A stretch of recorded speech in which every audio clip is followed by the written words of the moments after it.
Kaj vidite na sliki? Prosim, da tisti, ki ste bliže, ne poveste tehnike. Vidite sliko? Okay. Kaj je na sliki? Moški in ženska. Okay. A mi lahko kdo od tam nekje zadaj pove, katera tehnika je to? Kako? Ok, v redu. Sprejemam vse odgovore. Nisem strokovnjak, nekaj osnov vem, ampak naj ostane ta slika nekako skozi celotno zadevo. Na koncu bomo nekaj si še ogledali. Današnja tema nosi en poseben naslov. A lahko gre še kaj narobe? To je zelo težka in resna tema. In kot sem jo poimenoval v podnaslovu, to je študija primera družine Muti Vodič. Vsi, ki poznate zadevo, kdo so Muti Vodiči, boste vedeli, o čem bomo govorili. Vendar rad bi vam nekaj povedal. To družino ne samo, da najdemo v Svetem pismu, ampak velikokrat sem jaz lahko del te družine. Za vas ne vem, morda se boste tudi vi našli. Besedilo, ki ga bomo imeli, bo vezano za 1. Mojzesovo 27. poglavje in pa 25. poglavje. Zato samo ta dva poglavja bosta na seznamu in vam ne bo težko spremljati zadeve. Videli pa boste tudi na steni, jaz verjamem. In če imate kakšno barvico ali pa karkoli, če si hočete karkoli označiti, napisati, dopisati, bo zagotovo dobrodošlo. Pravijo, da nekateri ljudje igrajo žrtev kriminala, ki so ga storili sami. Ne vem, če se s tem strinjamo, ampak velikokrat se to zna zgoditi. In to nekako opisuje tudi 27. poglavje. Pravi pa takole: Izak se je postaral in oči so mu opešale, da ni mogel videti, pravi besedilo. Poklical je starejšega sina Ezava in mu rekel nekaj, kar bi logično vsak oče rekel sinu. Moj sin, ta mu je rekel, poskušajte si zapomniti tole, da ga je naslovil za moj sin. Moj sin, ta mu je rekel, tukaj sem. Rekel je, glej, postaral sem se in ne vem, kdaj pride dan moje smrti. Vzemi zdaj svojo pripravo, tulec in lok, seveda vse, kar potrebuješ, pojdi na polje in ulovi zame kako divjad. Potem mi pripravi okusno jed in pravi besedilo, kakršno imam rad. Bodite pozorni na to, kdo ima kaj rad. In mi jo prinesi, da bom jedel. Zato, da te moja duša blagoslovi, preden umrem. Vem, da poznate to besedilo zelo, zelo dobro. Rad bi, da danes to besedilo gledamo malce drugače. Bralec 27. poglavja bi zagotovo rekel super. Kakšen odnos med očetom in sinom. Čudovito. Oče ne vidi, sin, ki je zmožen lova, bo šel v trgovino, naravno trgovino, prinesel bo, kaj je potrebno, pripravil bo jed in vsi bodo veseli. Čudovito. Vendar bralec 27. poglavja najbrž ni prišel zgolj v 27. poglavje, ampak je verjetno prebral tudi 25. poglavje, ki je pred tem. In že v samem narativu, v sami zgodbi vas, predvidevam, začne zelo stiskati. Namreč 25. poglavje od 21. do 23. vrstice pravi nekako takole.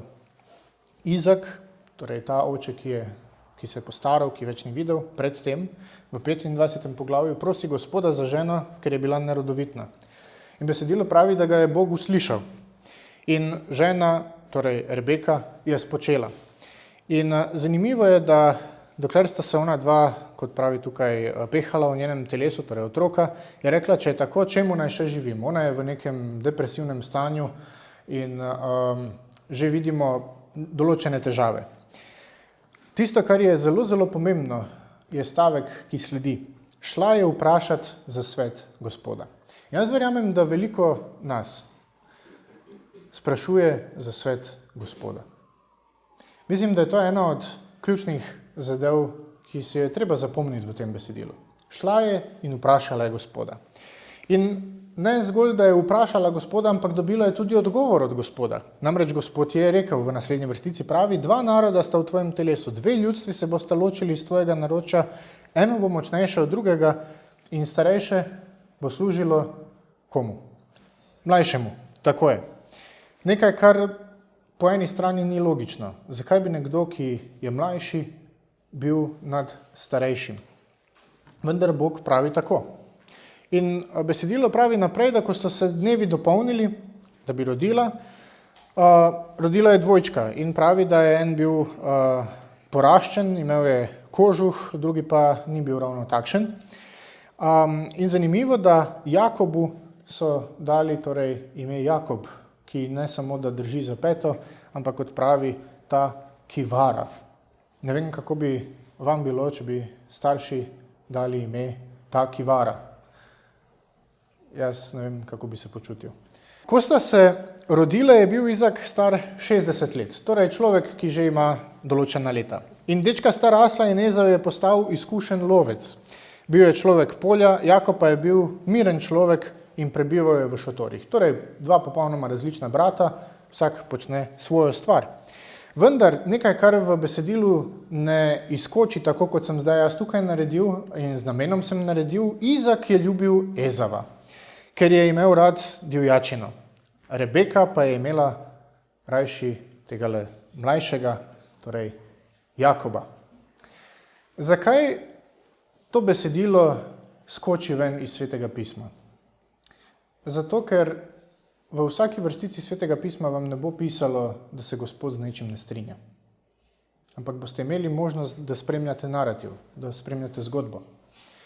Tisto, kar pa vas ta zgodba želi naučiti, da vsakič, ko preferiramo, vsakič, ko se postavljamo na določeno stran, bodi si v naši družini, bodi si, da je to v naši cerkveni družini, ali pa celo na širši strani, kot vidite, kar se dogaja danes, oziroma že nekaj dni,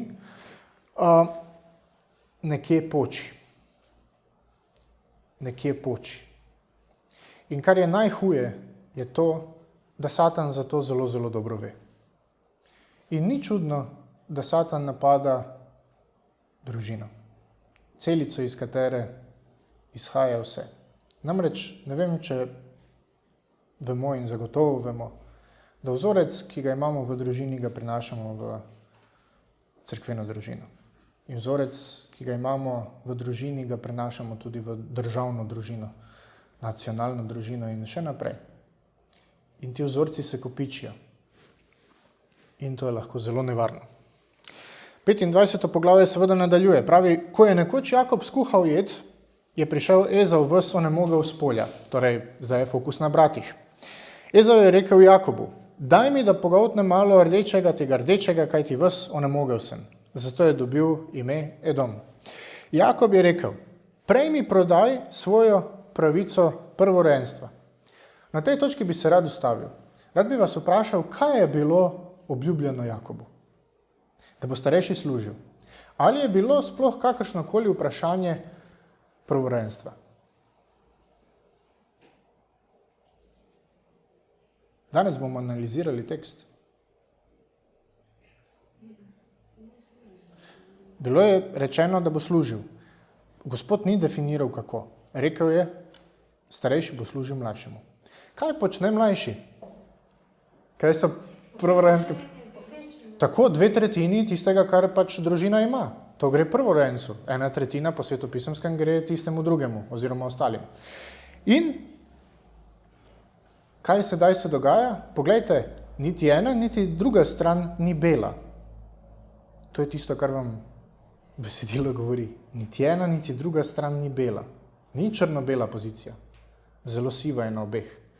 Namreč, nekdo se želi prilastiti prvorojenstva. Ezau pa je rekel, vidiš, da umiram, čemu mi bo prvorojenstvo? A vidite, koliko on ceni? Ali ne ceni?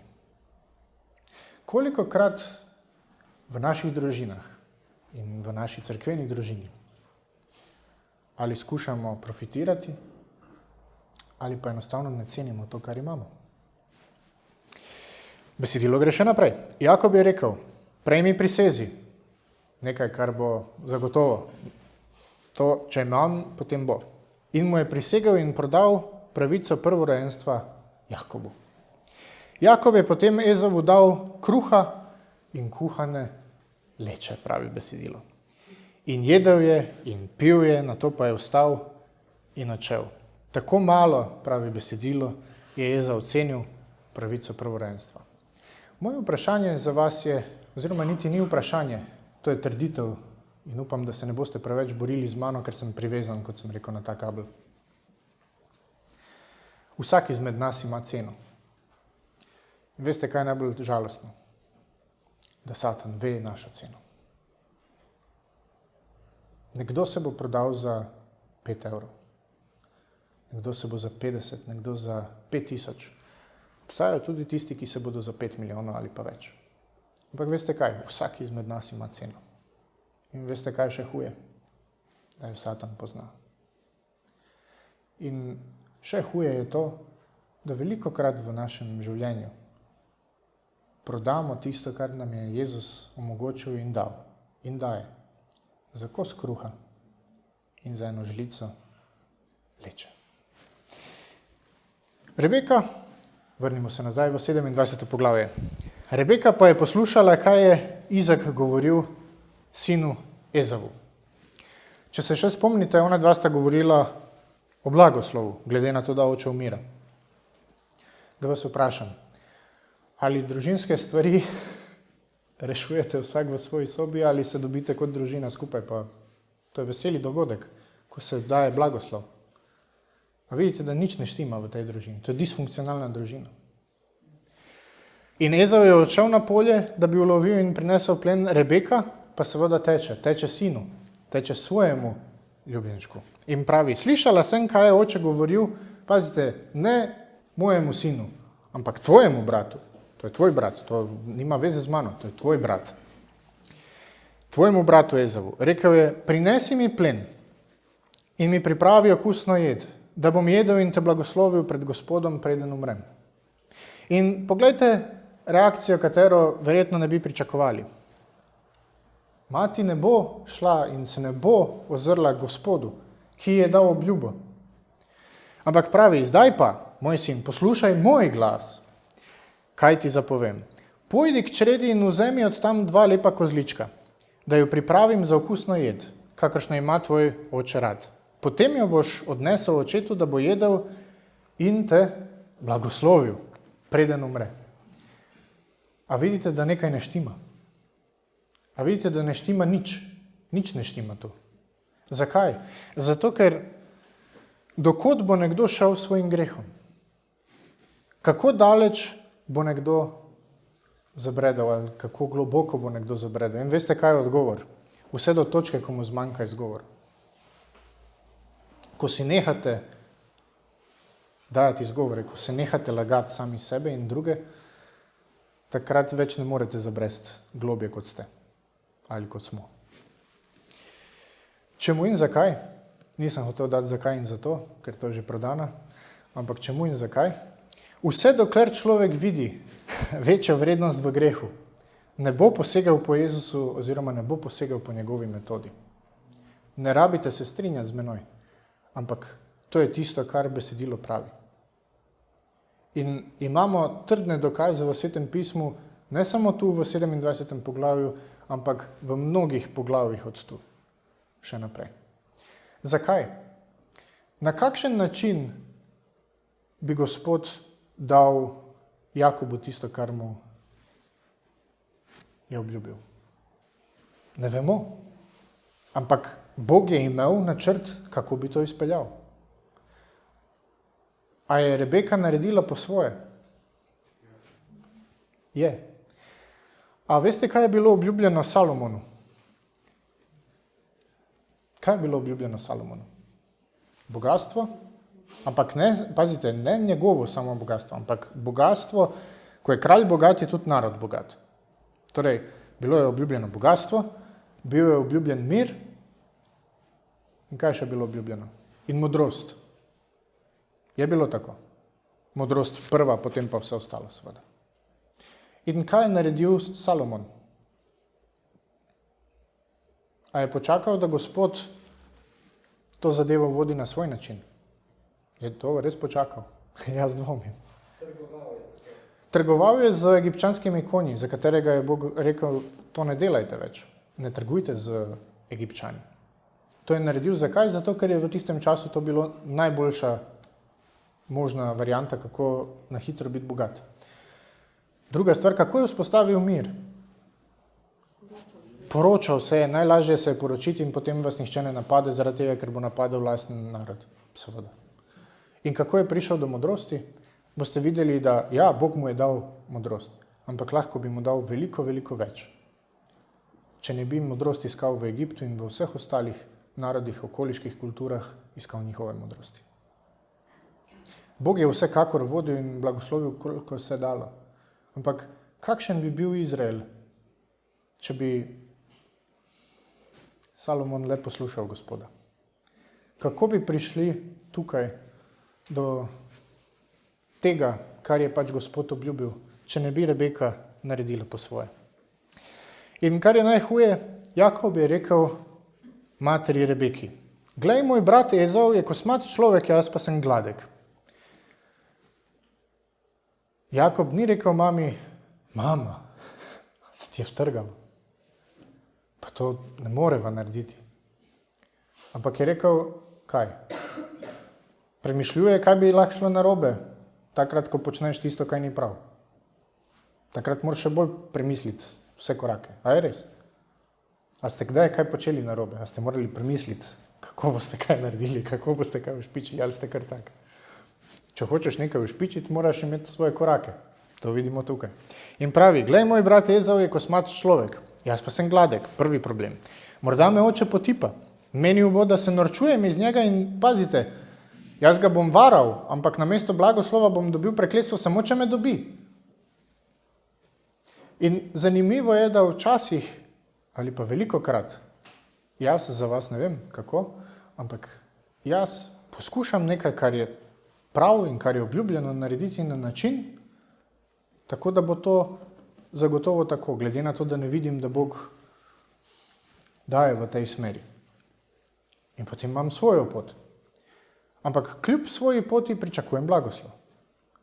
Kljub svoji poti, ki jo imamo v cerkvi, pričakujemo blagoslov v cerkvi. Ampak ga ne moremo imeti. Ne moremo ga imeti vse, dokler bomo počeli po svoje. In ne po Jezusovi metodi. In poglejte, mati mu je rekla nekaj, kar je, boste rekli, čudovito, ampak je popolnoma zgrešeno. Tvoje prekletstvo naj pride name, moj sin. Le poslušaj moj glas, pojdi in mi prinesi. In nekaj, kar je zelo znano v Svetem pismu, je: šel je, vzel in prinesel materi. Ko vidite v enem stavku več glagolov, to je ena posebna oblika, kjer Sveto pismo oziroma pisec želi povedati eno: oseba je bila zelo, zelo poslušna. In mati je pripravila okusno jed, kakršno je imel oče rad. Nato je Rebeka vzela najboljšo obleko svojega starejšega sina Ezava, ki jo je imela pri sebi v hiši, in jo nadela svojemu mlajšemu sinu Jakobu. In pravi tukaj besedilo, da je naredila vse tako, da se ja ne bo izvedelo, da je to muti vodič posla. Ko je prišel k očetu, je rekel: moj oče. Ta pa je rekel: tukaj sem. In poglejte, ni rekel: sin moj, pridi k meni, ampak pravi: kdo si ti, moj sin? On ne vidi, ima en handicap in sedaj mora preveriti, kdo zares je ta, ki prihaja. In Jakob je rekel očetu: Ezau sem, tvoj prvorojenec. Storil sem, kakor si mi ukazal, vstani, sedi in jej od mojega plena, da me tvoja duša blagoslovi. In poglejte vprašanje, ki sledi. Kako to, da si ga našel tako hitro, moj sin? On pa je rekel nekaj, za kar mene vedno strese. Veste zakaj? Ker velikokrat slišim to tudi na svoje lastne ušesa. Gospod mi je dal, Gospod mi je rekel. In velikokrat to koristimo na zelo, zelo nevaren način. Izak je rekel Jakobu: stopi bliže, da te potipam, moj sin. Torej, nima veze, kaj je Gospod rekel, pridi, da jaz izkoristim tisto, kar imam še na voljo. Ne vidim, ampak lahko potipam, lahko občutim. In poglejte, strah pred tem, da ne bi blagoslovil napačnega. Jakob se je bližal očetu Izaku in ta ga je potipal in rekel, glas je Jakobov glas. Toda roki sta Ezavovi roki. A vidite eno stvar, zato je tudi klicaj, ki ga nimate v Svetem pismu. Lahko si ga pa napišete. A vidite eno težavo? Sliši eno, ti pa drugo. Ampak, ko je namenjen, da naredi nekaj, bo to naredil ne glede na vse rdeče zastavice, ki so pred njim. Če smo si nekaj zadali, nima veze, kdo se postavi pred nas. Lahko se vsi bratje in sestre postavijo. Lahko starešina, pastor, kdorkoli, jaz počnem tako, kot jaz hočem. Kdo mi pa kaj more? Ali pa obratno. Tako ga ni spoznal, pravi, zakaj? Ker ni želel. A vidite, to je ista zadeva, kot je Eva spoznala, naenkrat videla je v sadežu modrost. Satan ji pravi, ko boš to jedla, boš postala, oči se ti bodo odprle in besedilo pravi in videla je, da je to modro. Tu tal naš gospod Mutivodič ni spoznal, da je to. Zakaj? Zato, ker ni želel spoznati. Ker je imel roki poraščeni, kakor njegov brat Ezav. In en čutje pravijo eno, drugi je drugo, ampak preferira tisto, kaj si želi. Potem ga je blagoslovil. Rekel je, si ti moj sin Ezav. Rekel je, sem.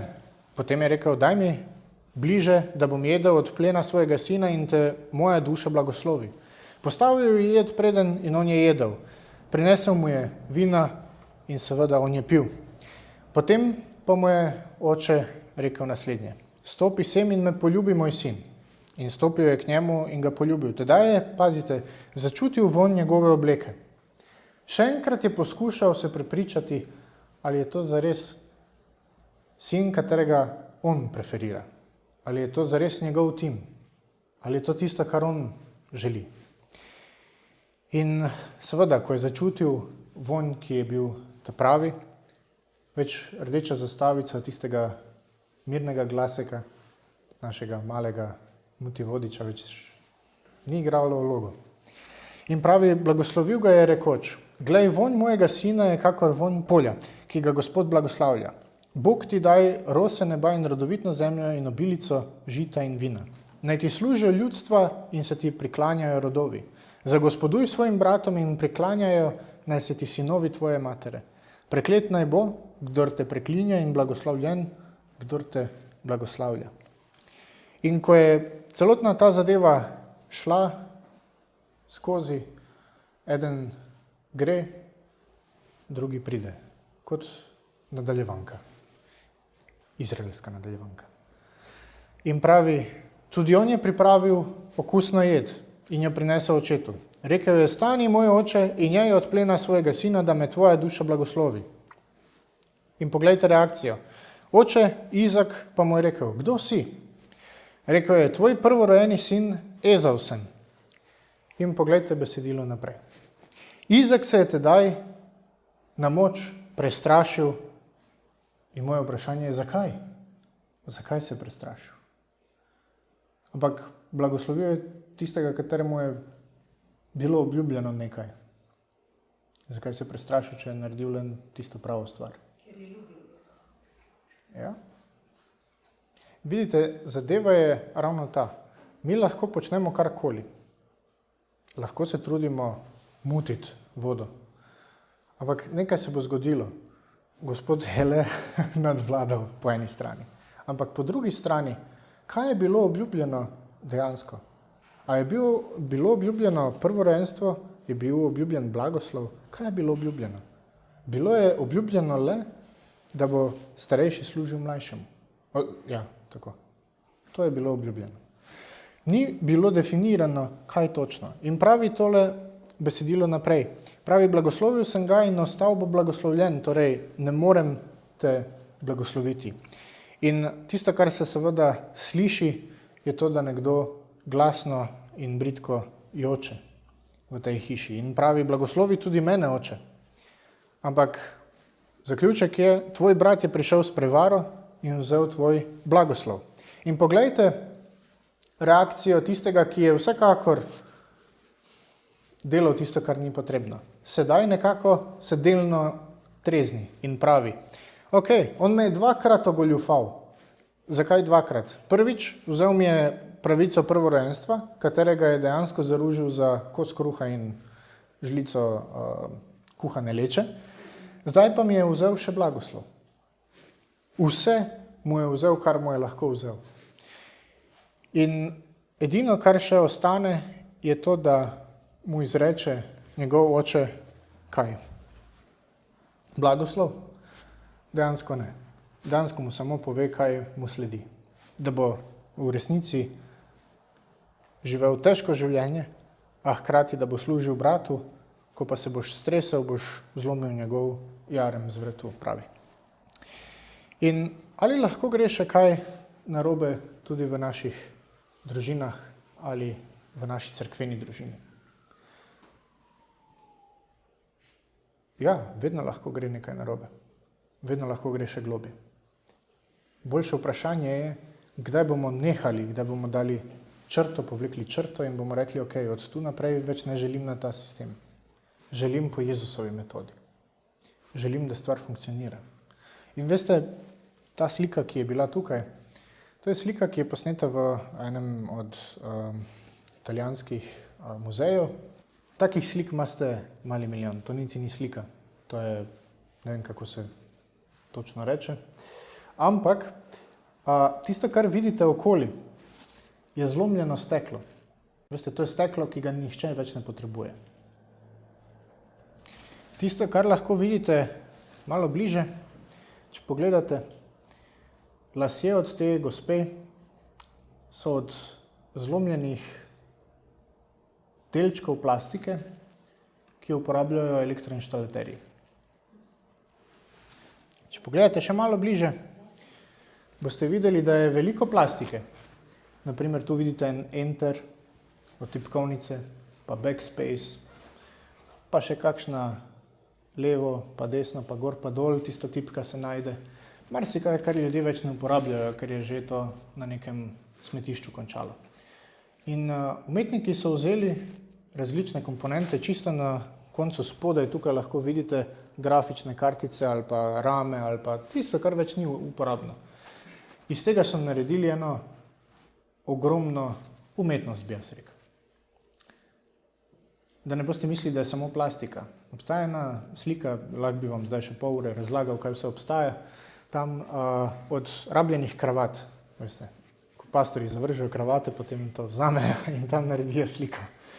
In naredili so čudovite prispodobe iz različnih italijanskih filmov in serij določene kadre. Iz materialov, ki jih nihče ne potrebuje. In veste, kaj mi je padlo na misel? Da vam to pokažem. Veste, zakaj? Zato, ker sem jaz prvi tam en zlomljen enter, ki ga več nihče ne potrebuje. Veste, vse od zunanjih dejavnikov nas lomi, tako ali drugače. Morda ste tudi vi kakšna tipka ali pa zlomljeno steklo ali kakorkoli drugače. Marsikaj ste verjetno v življenju doživeli. Ampak, če se ne pustimo še naprej zavajati disfunkcionalnosti, ki jo prodaja Satan kot super možnost, kako bomo naredili tisto, kar je Gospod rekel, lahko nastane ena čudovita slika. Kot cerkvena družina lahko postanemo zelo, zelo složni. Kot družinice lahko postanemo zelo složni. Ampak veste kdaj? Kot pravi besedilo, šele takrat, ko nam greh ne bo slajši od Jezusove metode. Šele takrat. Zakaj? Zato, ker moramo videti smisel v Jezusovi metodi. Moramo zaupati Jezusu. Morda si ne moremo zaupati medsebojno. In to je greh naredil. ampak si lahko začnemo zaupati takrat, ko bomo zaupali Jezusu. In če želimo, da slika funkcionira in da slika, ki bi jo cerkev naj prikazovala okoli, da bi se ljudje navduševali nad tem in da bi želeli biti del te slike, kolikorkoli zlomljene, trenutno v trenutnem svetu, vse dokler Jezus ne pride, takrat bo ta slika veliko, veliko lepša. Lahko smo še vedno tisti, ki bomo povlekli črto in bomo rekli, ne želim biti del disfunkcionalnosti. Želim spremljati Jezusov model. Samo Jezusov model, ni drugega modela. Ni skupine te ali one, preferiram tisto ali ono, ampak samo Jezusov model. Samo to nas bo peljalo do konca na pravilen način. Z vsemi blagoslovi, ki so nam obljubljeni, vsakemu izmed nas. In tudi kot celoti, kot cerkvi. In moja želja in molitev je seveda, da bomo en delček, ne glede na to, kako velik ali majhen, ampak vsak delček ima svoje mesto na tej fotografiji. In vsak od nas ima svoje mesto tukaj, ne samo v tem prostoru, ampak v tej cerkveni družini. Amen.